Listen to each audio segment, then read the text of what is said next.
What's going on, guys, and welcome to Ep.1 of the Fighters Walk podcast, hosted by yours truly, Corey Keene. And let me tell you, I'm pumped. I'm excited. Well, why would I not be excited? Because I am talking MMA, combat sports, anything in general, anything I want to talk about because I could. I could talk whatever I want, whatever I feel like. I could do that. And that's what a podcast is. Um, I'm by myself. I'm solo, so I don't have anyone telling me, "Hey, you can't say this, can't say that." It's all on me.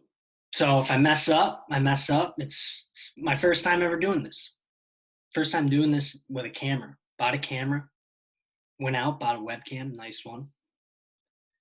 Bought a microphone, bought a nice little stand. You can see right here.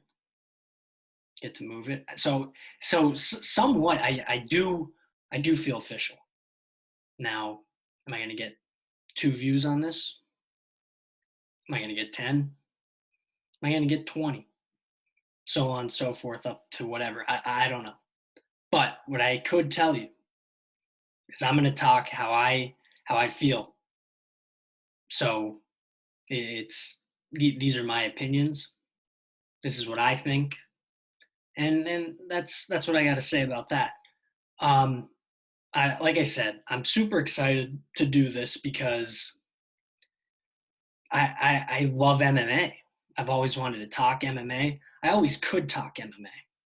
I talk MMA to my fiance, talk MMA to my friends, talk MMA to my family. And there's probably times where if they're not the biggest MMA fans, they're probably like, okay, you really don't have to keep telling me about this, telling me about that. So what better person to talk MMA than to myself? Because that's essentially what I'm doing right now. I'm talking MMA to myself, and I'm hoping a wider audience will listen and be like, yeah, that guy kind of makes sense. Or to be completely honest with you, they could be like, wow, this guy is a fool. This guy doesn't know what he's talking about. But you be the judge. People could watch it. People could listen. That's 100% up to you. But we do have a great show. Great show lined up. It's the first one. Not sure how long it's going to be. Hoping to the 25, 30-minute range. There's some good things to talk about. And what I was going to talk, I was just strictly going to talk about the pay-per-view tomorrow. UFC 263, Izzy versus Marvin. But I did want to mention something before that. Now, what I did want to mention was last night there was it was a to-do. It was a big to-do. The PFL put on a show. I watch the PFL when I can because I have ESPN Plus. They're on ESPN, which is sweet. Main card was on ESPN too. And I'm going to tell you, they have some good names as of now. And I personally love the PFL format. I think the PFL format it's sweet. It's different. They give you more of the sports, like your normal sports, like football, basketball, hockey. They give you more of that feel. They have a playoff system. You win, you get points. If you knock someone out, you get more points. You finish in the first round, you get more points. Second round, more points. Stuff like that. And I love the point system. So I love that only top 4 guys or girls make the playoffs. And then you have a chance to go on and win $1 million. Who wouldn't want $1 million? You know what I'm saying? I know I'd want $1 million. But that's besides the point. The PFL last night was a little bit of a spectacle. So, of course, I was going to tune in, as I think a lot of MMA fans would. I think a lot of boxing fans would too. Because the main event, Claressa Shields. Okay. Now we got something. You got the quote. Got the quote. Now, not a lot of people knew what was going to happen. You got this world-class Olympic champion, has 1,000 belts in boxing. She comes into MMA. How's it going to go? I don't know. That's why you tune in. That's why I tuned in. I had work today, but I was still up till 1 a.m. watching Claressa because you wanted to see what was going to happen when a boxer steps into an MMA ring. When the cage door locks, you want to see what's going to happen. You know she's been training. You know she said she was going to fight MMA. I was like, all right, this is going to be cool. You know she's going to have hands. You know she's going to throw absolute bombs. And that's what she did. She tried to. And I was intrigued by this matchup. They gave her an absolute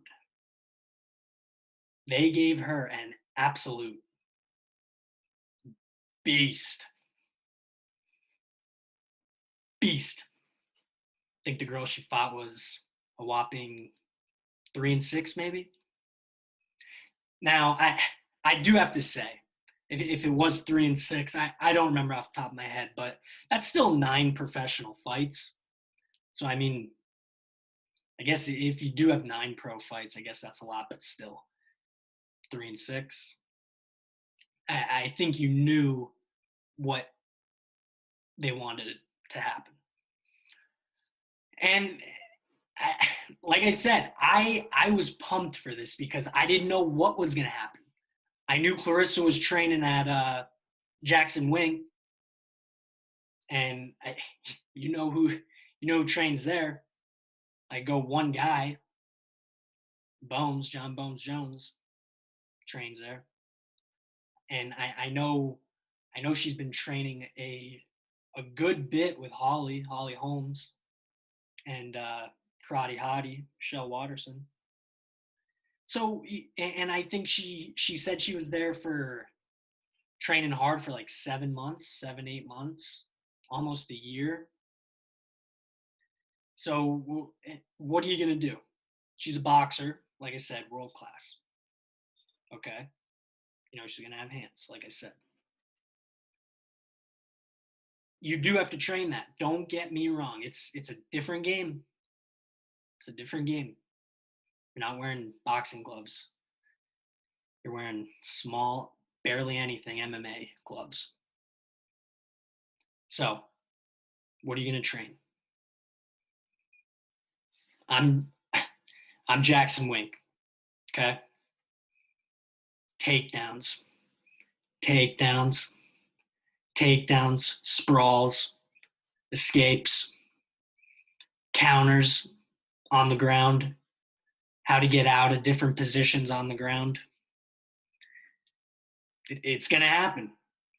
The girl she fought, she's going to take you down. She's going to try her best to take you down. So, fight happens. She's standing. She's looking good. She looked great. Don't get me wrong. She's a fighter. That's what she does.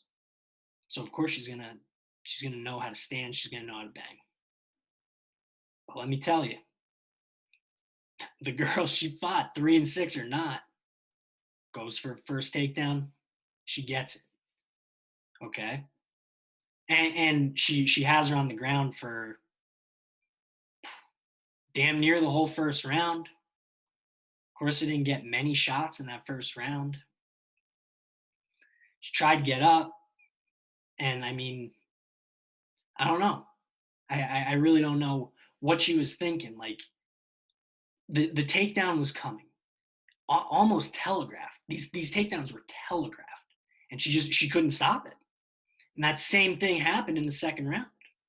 Same exact thing was the second round. She was down 2-0 going into the third round. Third round comes around, no pun intended, and hey, she's got to bang. She's got to try to take this girl out. And you know she's probably not going to submit her.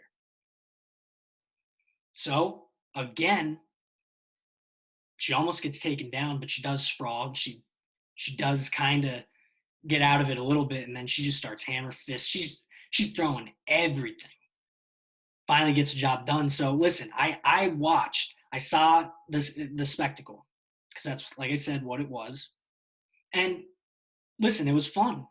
I enjoyed watching it because I did want to see how this would go, how this would turn out. And to be honest, I thought she was going to get the job done. I did not think she was going to lose. I I didn't think she was going to lose. I didn't think the PFL would allow her to lose. So yeah, it was fun to watch, very interesting. But man, those takedowns, oh, chick she was fighting, whew, she took her down. She took her down quite easily. So I'm not saying you're going to feed Claressa Shields to the biggest names out there, but I think a good bit of the females could take her down, especially like the uh, the black belts of the world, purple belts of the world. I think the girl she fought was a brown belt in jiu-jitsu, I think. I forget exactly, but I don't think she stands a chance with the top at the top.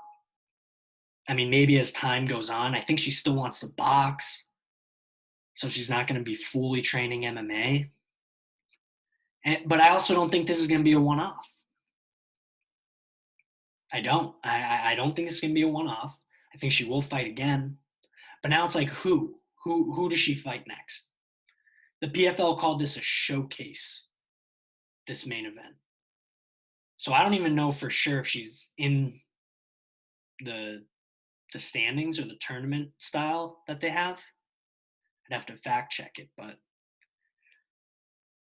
I don't know. I don't know what's going to happen with her. I really don't. Now, whoever she does fight next, I'm going to tune in again.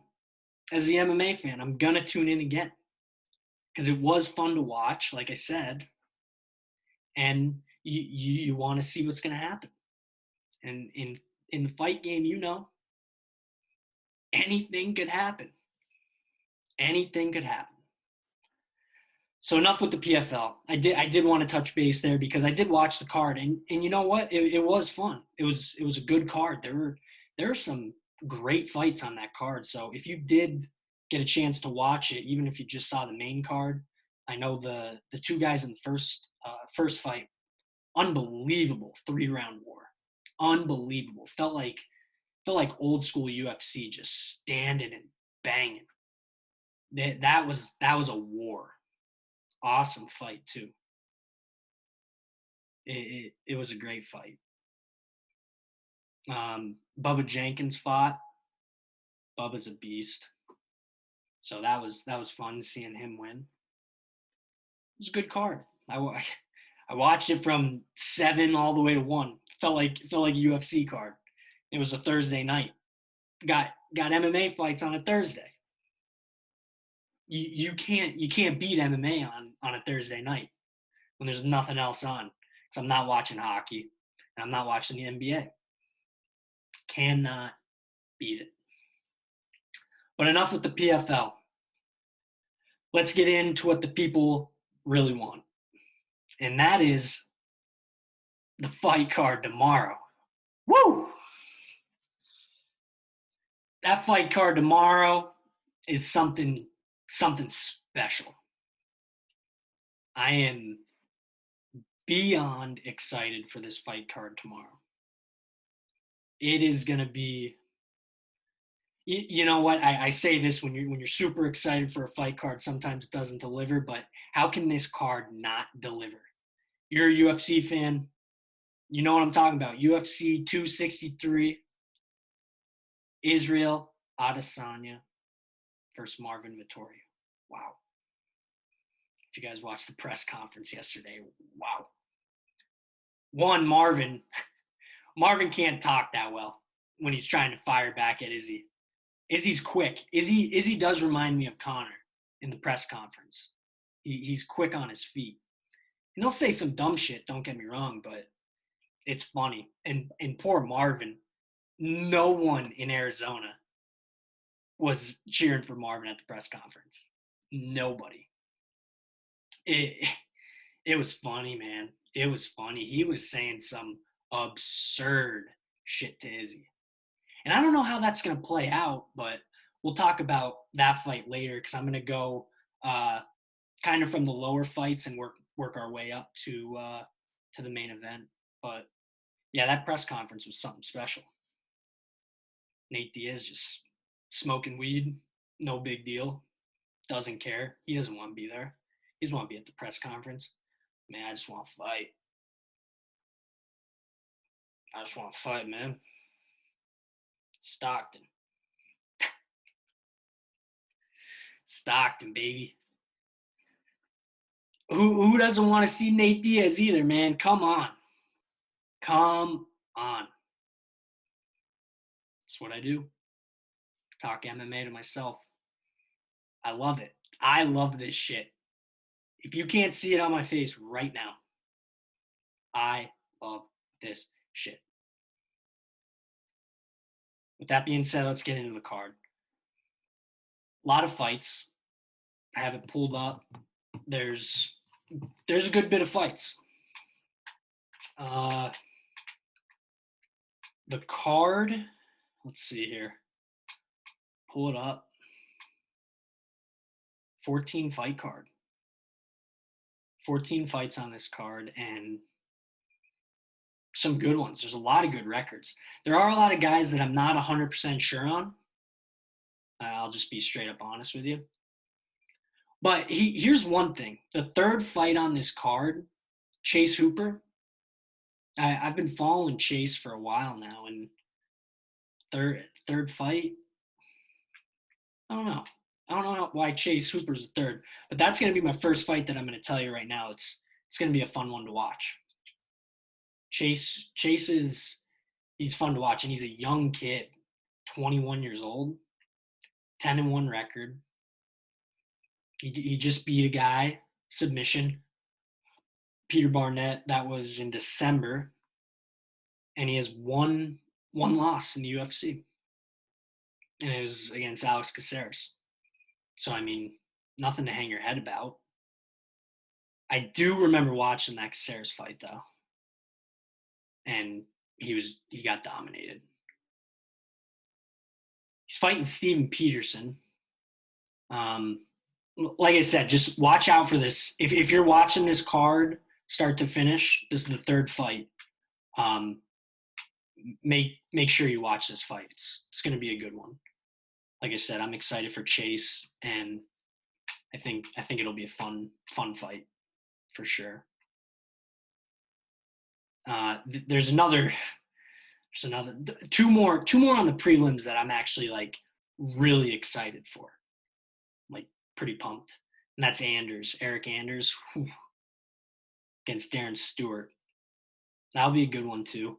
I see those guys. Listen, this fight could go one of two ways. They're going to stand and bang. And someone's going to go down. First 2 rounds, maybe. Or this is the type of fight that could be so goddamn boring. You're like, what did I sign up for here? That's how this fight's going to go. In my mind, because I've seen these two guys fight a couple times, and that's how it's going to go. It's either going to be really, really exciting and someone's going to sleep, or it's going to be super, super boring. Not 100% sure yet, but that's why you watch. See how it's going to happen. And then the main event of the prelims, this is one that this is going to be a good fight. Even if someone's not going to go to sleep, this is going to be a technically strong fight. Drew Dober coming back against Brad Riddle. This is going to be I'm not going to say this is going to steal the show because it's not. I don't think. But I think this has potential to be a great fight, a really great fight. Brad Riddle is He's one of Izzy's boys. He's from New Zealand. He's a city kickboxing guy. So they give him a Drew Dober, 23 and 10. Drew Dober is. So we'll see. Right now, Brad Riddle has 3 fights in the UFC. He's got 3 fights in the UFC. He's undefeated. He's fought 3 guys that I have no idea who they are. He's gotten decision in all 3 of them, 2 being unanimous, 1 being a split. But I don't know. I personally don't know how this fight's going to go, because Riddle hasn't shown. He's shown that he could go. He could go all 3 rounds, but I haven't seen the knockouts. Now, looking at it leading up in all these different organizations he's fought, KO, TKO, TKO, TKO, TKO. So he has it in him. He has it in him. It's a matter of, is he going to put it together? And against a guy like Drew Dober, who knows? You really don't know. And like I said, that's why you fight. That's why these guys are going in there and they're doing that. You know what I mean? But that's going to be a fun fight. That'll be a fun fight. All right, so we're gonna move on to this main card, and this is when I get excited. You have a main card of this magnitude. This is a main card. These are the once in a special moment type main cards, because you do have so many big names, and you got 2 title fights. So you got 2 5-rounders, and both title fights are super fun fights. For any fight fan, they are super fun. So we're gonna start things off with the first fight on the card. Okay, first fight. Paul Craig, who's kind of Paul Craig, I believe, has been on a tear. I could be wrong. Did he lose his last fight? I'm checking it out right now. Just a fact check. Okay, yeah. So Paul Craig's been in the UFC a minute. Paul Craig's been in the UFC since 2016. And it's kind of here and there. It's a win, loss, win, loss, win, loss. But then in 2019 is when he starts. Yeah, so he's on a little bit of a streak. His last fight was against Mauricio, and he wins by TKO. That was coming back because they fought in 2019 to a draw. So he's on a little bit of his fights go submission, the draw, submission, TKO. Now, here's what I have to say. I'm a little biased in this fight. Actually, I'm not a little biased. I'm a lot biased. When the pandemic first started, I got bored, wasn't doing much, so I started DMing fighters. Yo, let's talk on Instagram Live. I just want to talk to a UFC fighter, see if anyone will take the bait. Jamal Hill, he answered and he said, "Yeah, I'll talk to you." We had a 35-minute conversation on Instagram Live. He had no reason to want to talk to me about anything. The world was shut down. It was in either March, end of March, or early April. He had no reason to talk to me whatsoever, but he did, and he was the nicest guy. Such a nice guy. Michigan, through and through. Good dude. We talked about the fights around that time. What was next for him, because he had just fought and he won. He's 8-0. So he hasn't lost as a professional yet. And we just talked, and it was a cool conversation. Like I said, he didn't have to talk to me, but he did. He was a cool ass dude, man. Cool ass dude. He's a Contender Series alum. TKO called up. Then he wins. He beats a Darko Stuskis guy. Sorry if I pronounced your name wrong, but he beats him. Then he beats another guy. Don't know who he is. Knocks him out in May during the pandemic, 2020. Gets turned to a no contest because he got caught. Whatever. But then he fights Ovince St. Preux. And let me tell you, as a fan of Jamal Hill, because of the conversation we had, I was a little nervous. OSP just a couple years ago he was that guy. He was close to a title, big name. You go 5 rounds with John Jones, you're in the big name picture. He TKOs OSP. TKOs OSP. I'm like, God damn. Jamal Hill, welcome to the big show. That's what I'm saying in my head because I talked to the guy.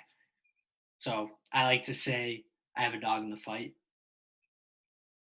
I have a dog in the fight. Jamal Hill, he's my guy. We talked one time, but he's my guy.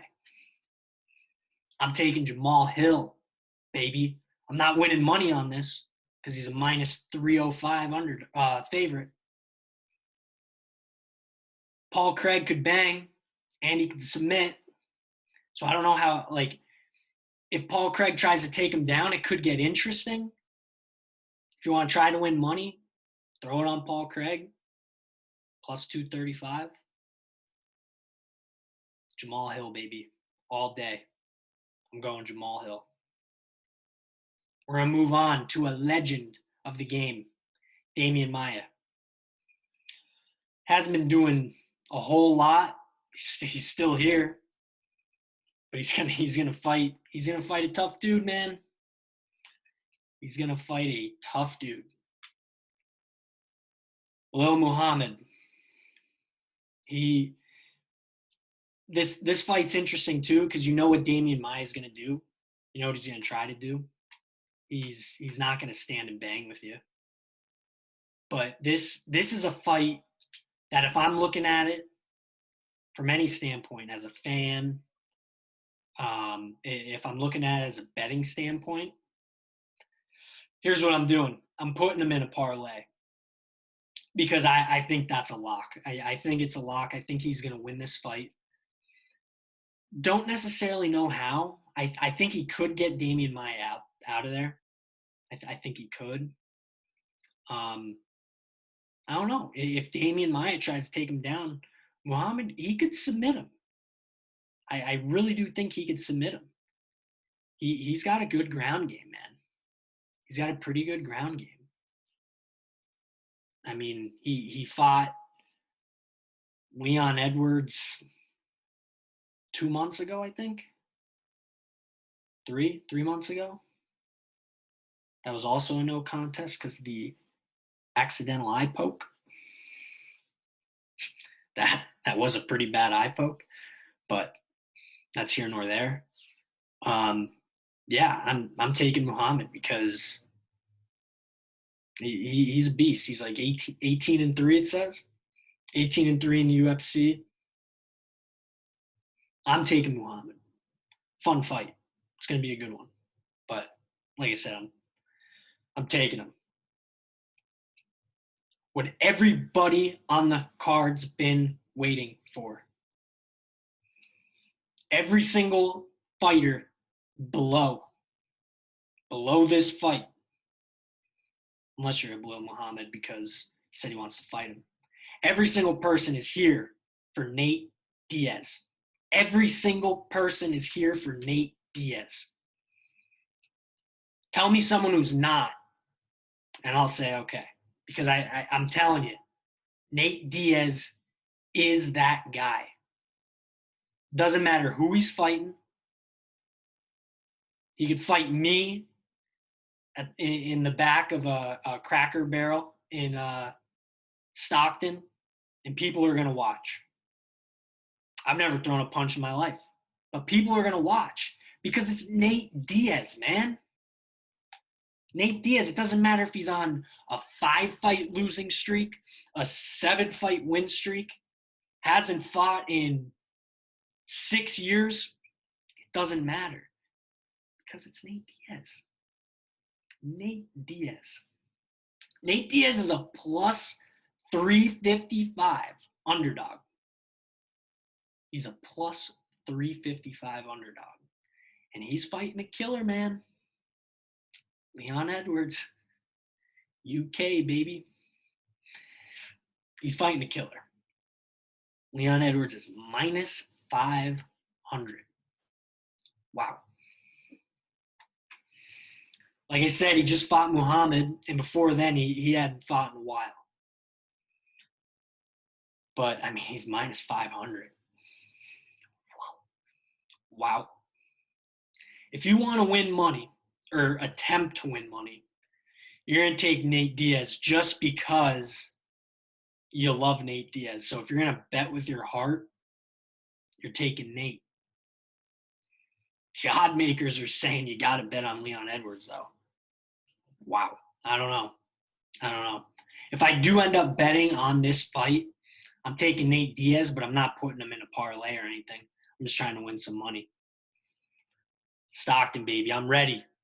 I am ready for Nate Diaz. Let's get that trilogy fight. You know what I'm talking about. Co-main time. First title fight, 5 rounds. Is it going to go 5 rounds? I don't think so. I don't think this time around this fight goes 5 rounds.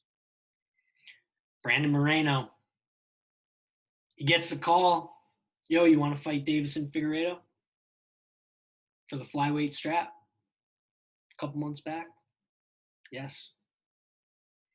Brandon Moreno was in the UFC, did horribly in the UFC, gets sent back to LFA, fights and claws his way up, fights his way to the LFA strap. He's back in the UFC. He gets back in the UFC. He does his thing. He finds himself fighting Figueiredo for the title. And god damn it, probably the best flyweight fight that I've ever watched. I'm not a big flyweight guy, like fan. I'm not a fan of the flyweights. Never have been really. But I watched that fight, and let me tell you, it was a hell of a fight.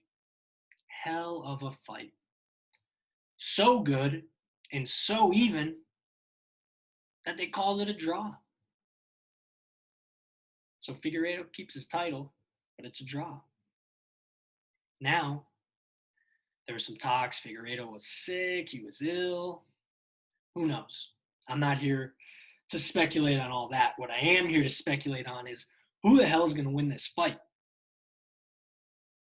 Who's going to win this fight? Who do I want to win this fight? Again, I'm not the biggest flyweight fan. So if Figueiredo keeps the title, cool. I mean, he's a fucking beast. Davidson Figueiredo, I didn't think anybody was going to beat this guy. And then Brandon Moreno comes along, and I'm like, wow, he has a chance here. He has a chance here. I think he won this round. I think he won that round too. This round was a toss-up. I don't know. If I had to guess, that's all you do when you're picking fights. I think Figueiredo's going to beat him. I think he's going to beat him. I think he's going to be healthy, strong, ready to go. I'm taking the champ to retain. It's minus 250. I really do believe he's going to win the fight.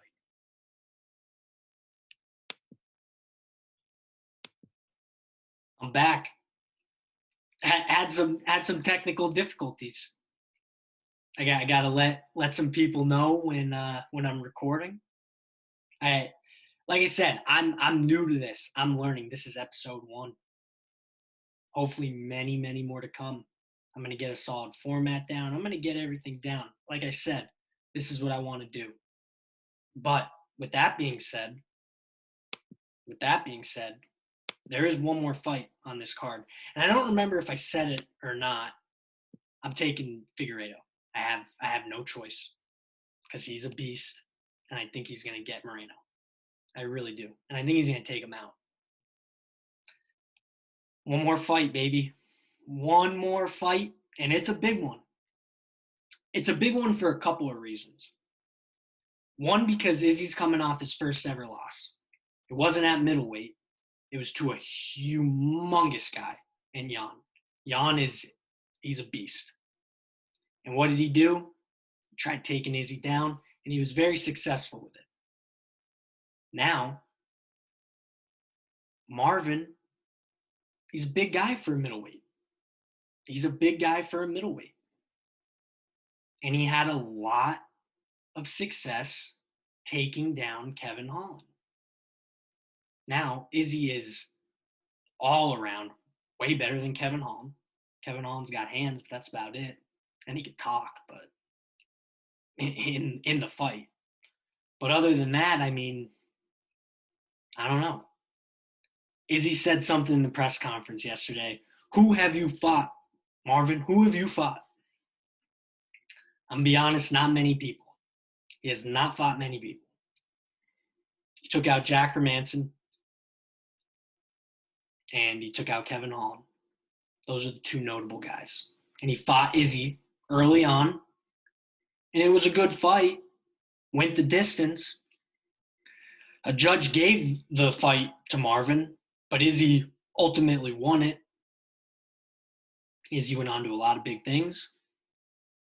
Izzy is still that middleweight champ. And if you don't believe Izzy's hype, and you still don't really believe Izzy's hype, I think you got to believe it. Because here's the thing. There's just something around Izzy. When I first saw Izzy fight, I was like, this guy could potentially be the next Anderson Silva. The way he was, the way he carried himself, the way he fought. I do like Izzy. I'm a big Israel Adesanya fan. Big time. So, Izzy's minus 286.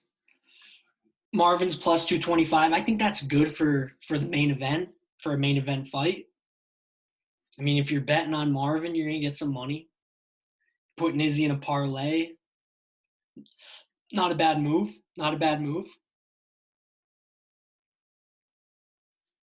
I'm going Israel Adesanya. He's taking out Marvin. I think Marvin's going to land takedowns. I really do. I think Marvin lands takedowns. I don't think Izzy's going to stop all of them. I don't think Marvin's going to stand and bang, though. Because if you're going to stand and bang with Izzy, Izzy's going to touch you up. Izzy is going to touch you up, and he's going to kickbox the hell out of you. So I'm taking Izzy, taking the last style bender. He's going to get it done. And UFC 263 is going to be great. It's going to be an absolutely amazing card. With all that being said, this is episode 1. There were hiccups. There were times where I'm thinking in my head, is this what I should be doing? And the answer is absolutely yes, because, like I said, this is what I love to do. This is what I want to do. I want to talk UFC, and I want to talk about it to people and see what they think. There's going to be learning curves. I will learn. Rome was not built in a day. There will be growing pains. but I will make this podcast great. I love it. I love doing it. And I'm going to try to get some guests eventually. And I have some cool ideas for when I do have guests. I don't want it to be like the same old interview with fighters, like this question after this question to this question. Thanks for coming on my show. I have some plans, and I think they're going to be pretty cool. And I think if I get fighters on, I think that they will enjoy it. What I have to ask them and see what their responses are. So again, this is going to be uploaded to YouTube. The Fighters Walk podcast on YouTube. I'm going to post it there. I'm going to share it to Facebook. I'm going to share it to Twitter. I'm going to share it on my Instagram account and the Fighters Walk podcast Instagram account. And if you don't follow the Fighters Walk podcast on Instagram, it is _ TFP TFW podcast _ TFW podcast. Like I said, I'm still trying to figure this all out. But thank you. If you watched it to this point, I appreciate you. Thank you very much. And let's have some fun tomorrow night. It's going to be a great night for fights. Have a good one, and I'll see you on the next one. Stay tuned. We'll be talking.